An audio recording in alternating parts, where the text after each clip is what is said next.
2023, a pivotal moment that led the foundation for the Philippine venture.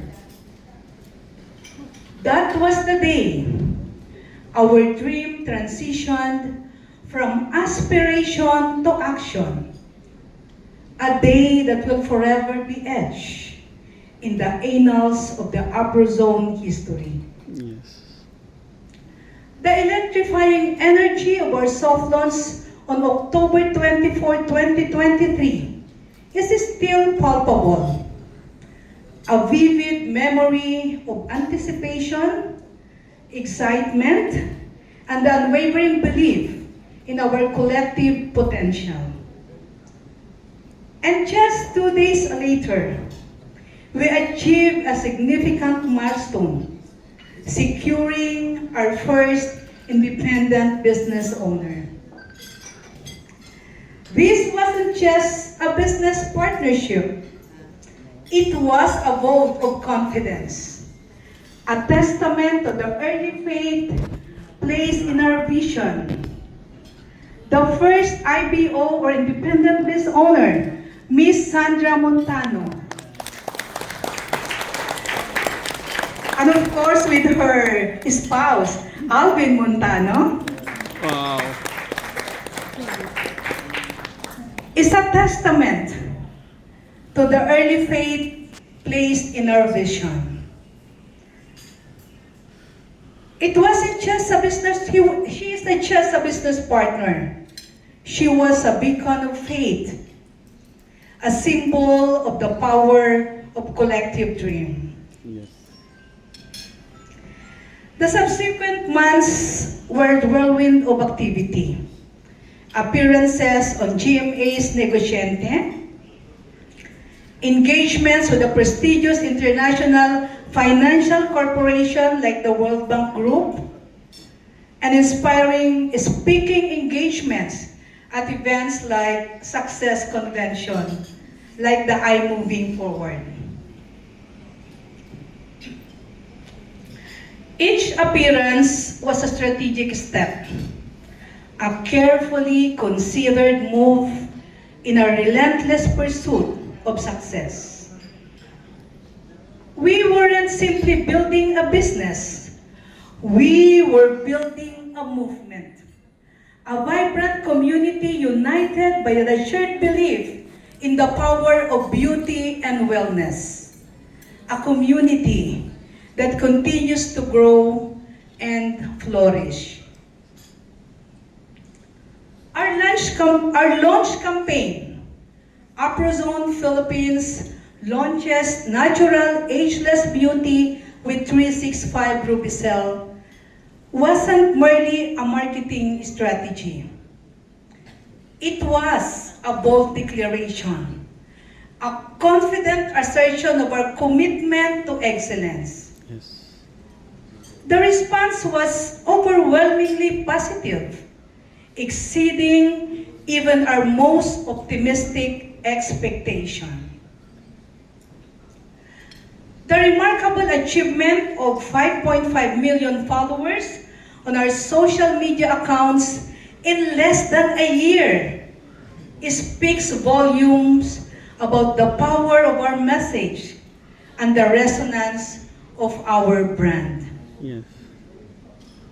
This impressive social media presence was strategically complemented by a robust offline marketing strategy.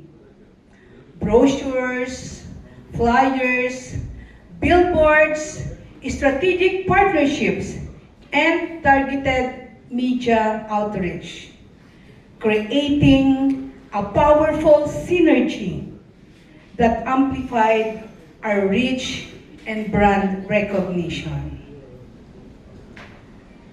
We meticulously crafted our message, ensuring it resonated with our target audience. And we consistently adopted our strategies to optimize our impact. However, let us acknowledge the realities of our journey. the path wasn't always smooth. We encountered challenges, Give her a significant challenges warm glass of water. that tested our resilience and forced us to adapt. The economic climate in the Philippines presented unexpected hurdles, impacting sales despite our aggressive and innovative marketing efforts. There were moments of doubt, Tissue box. moments where the weight of the struggle felt almost unbearable. But we didn't falter. We embraced the challenges. It's okay, Mom. We can do it. We can do it. We can do it. We can do it. We can do it. We can do it. We can do it. We embraced the challenges, viewing them not as obstacles, but as opportunities Please for don't growth stage. and learning. Please go.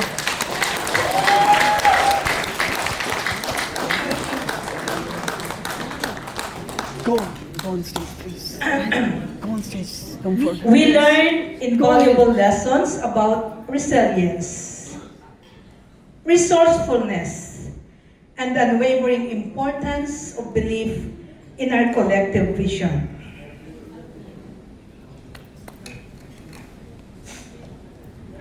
We aggressively harnessed the power of social media, fostering a vibrant online community, and simultaneously invested in a strong offline presence.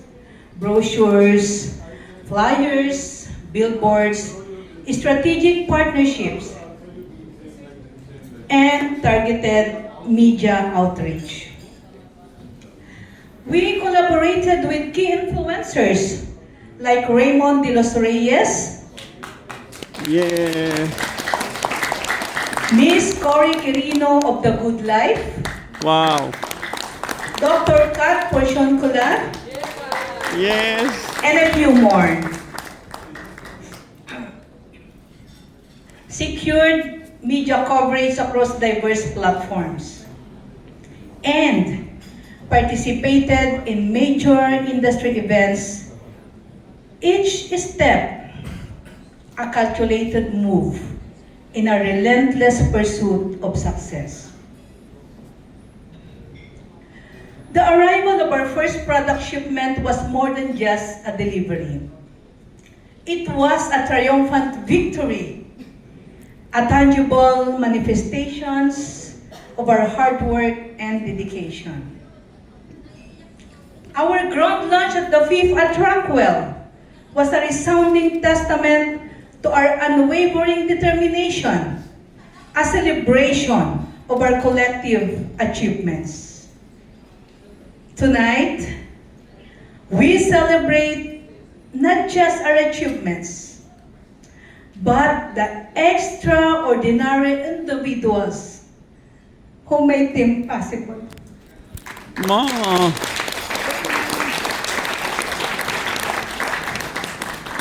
Our dedicated employees, Yes. our passionate, independent business owners, Yeah. Woo! our supportive partners, Yeah. our loyal customers. You are the heart and soul of APROZONE Philippines. Yes. Your unwavering belief in our vision, your tireless efforts, your resilience in the face of adversity, these are the true cornerstones of our success. Yes. The future is bright. Inshallah. Inshallah. Inshallah. Though we have weathered the storm and we have emerged stronger, wiser, and more united than before. Yes. The road ahead is paved with opportunity, and together we will achieve even greater heights. Inshallah. To Ms. Lim, to our incredible APROZONE team, to our loyal customers, and to the bright future that awaits us, thank you. Thank you. Before I close, allow me to thank those who made this celebration truly memorable. This goes to the unwavering support of our board chairman, Attorney Romeo Alfredo, my family, Yay. and the rest of the officers and employees of the APROZONE Philippines. I acknowledge also the people behind the planning, preparation, and execution of this elegant program. APROZONE technical and management staff, team, MG, Mara, Saisa, and Paul. To Christian Marquez and team, the cameraman, who provided the photography and videography. And of course, to our event director, Butch Solomon and his team. Yay. Maraming salamat po sa mga paghihirap na maging maayos at successful ang ating celebration. Thank you at mabuhay po. Tayo Mabuhay po.